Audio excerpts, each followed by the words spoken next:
February 2002, Shorthand Tamil Junior Grade.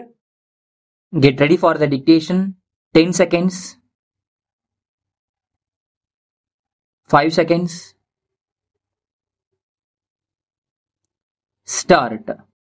மதிப்புமிகு விழா தலைவர் அவர்களே, மரியாதைக்குரிய நண்பர்களே, வணக்கம். ஏழை எளிய மக்களின் வாழ்க்கை தரத்தை பற்றி எப்போதும் தமிழக அரசு சிந்தித்துக் கொண்டே இருக்கிறது என்பது உங்களுக்கு எல்லாம் நன்றாக தெரியும்.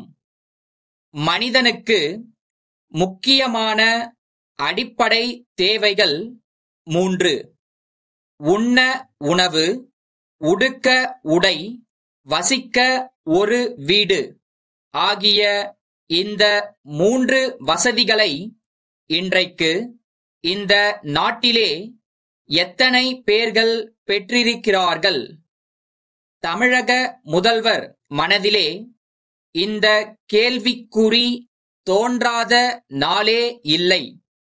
இவற்றை மையமாகக் கொண்டே தமிழ்நாட்டில் பல்வேறு திட்டங்கள் தீட்டப்படுகின்றன என்பதை முதலிலே தெரிவித்துக் கொள்ள விரும்புகிறேன்.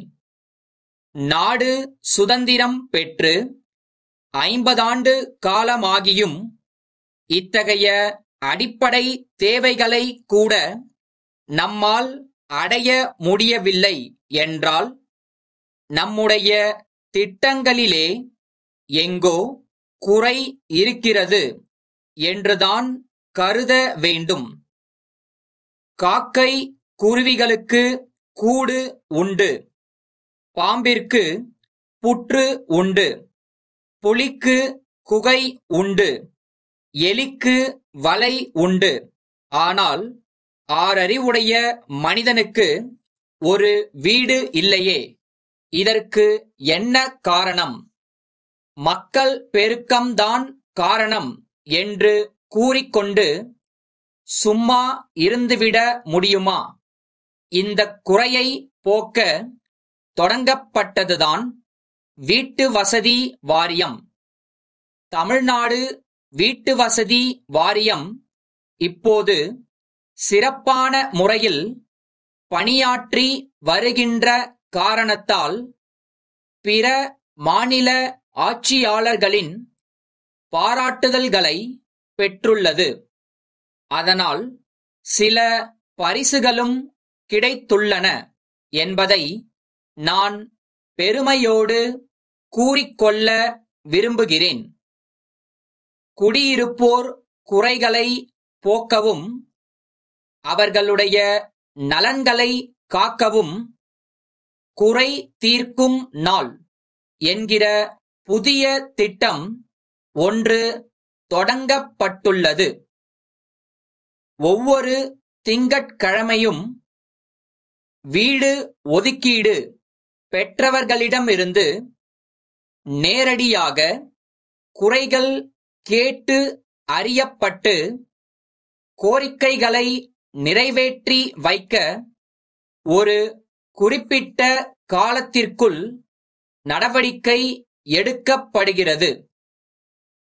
கிராமப்புறங்களில் வேலைவாய்ப்பு இல்லாத நிலையில் நகரப்புறங்களில் வாழ்க்கை வசதி தேடி வரும் மக்கள் சாலை ஓரங்களிலும் சாக்கடை கால்வாய் கரைகளிலும் குடிசைகள் கட்டி வாழ்கிறார்கள். அதனால் சுகாதார கேடுகளுக்கு ஆட்பட்டு அல்லல் படுகிறார்கள். அவர்கள் மற்றவர்களைப் போல வீடு கட்டி வசிக்கவும் முடியவில்லை. அவர்களுக்கு பல்வேறு வகைகளில் வீடு கட்டி கொடுக்கும் நடவடிக்கைகளை இவ்வாரியம் முனைப்புடன் மேற்கொண்டிருக்கிறது என்பதை மகிழ்ச்சியுடன் தெரிவித்துக் கொள்கிறேன். நாகர்கோயிலில் உள்ள தங்கம் கயிறு விற்பனை நிலைய மேலாளர். மதுரையில் உள்ள பாண்டியன் பல்பொருள் விற்பனை நிலைய உரிமையாளருக்கு எழுதிய கடிதம். அன்புடையீர், கன்னியாகுமரி மாவட்டத்தில் தேங்காய் நாரை கொண்டு உற்பத்தி செய்யப்படும் கயிறு எங்களால் கொள்முதல் செய்யப்பட்டு பல்வேறு மாவட்டங்களிலும் பிற மாநிலங்களிலும் எங்கள் வாடிக்கையாளர்களுக்கு நாங்கள் விற்பனை செய்து வருகிறோம். கடந்த 2 மாதங்களாக வாடிக்கையாளர்களின் தேவைகளை உரிய நேரத்தில் பூர்த்தி செய்ய முடியவில்லை என்பதை வருத்தத்துடன் தெரிவித்துக் கொள்கிறோம். போதிய வருவாய் கிடைக்காததால் இந்த தொழிலில் ஈடுபட்டிருந்த பலர் மாற்று தொழில்களுக்கு போய்விட்டதே இதற்கு முக்கியமான காரணமாகும். இருப்பினும் தகுந்த நடவடிக்கைகளை மேற்கொண்டு வாடிக்கையாளர்களின் நம்பிக்கைக்கு உரியவர்களாக இருப்போம் என உறுதி அளிக்கிறோம். தற்கால நிலைமைக்கு பொறுத்தருள வேண்டுகிறோம். தங்கள் நம்பிக்கையுள்ள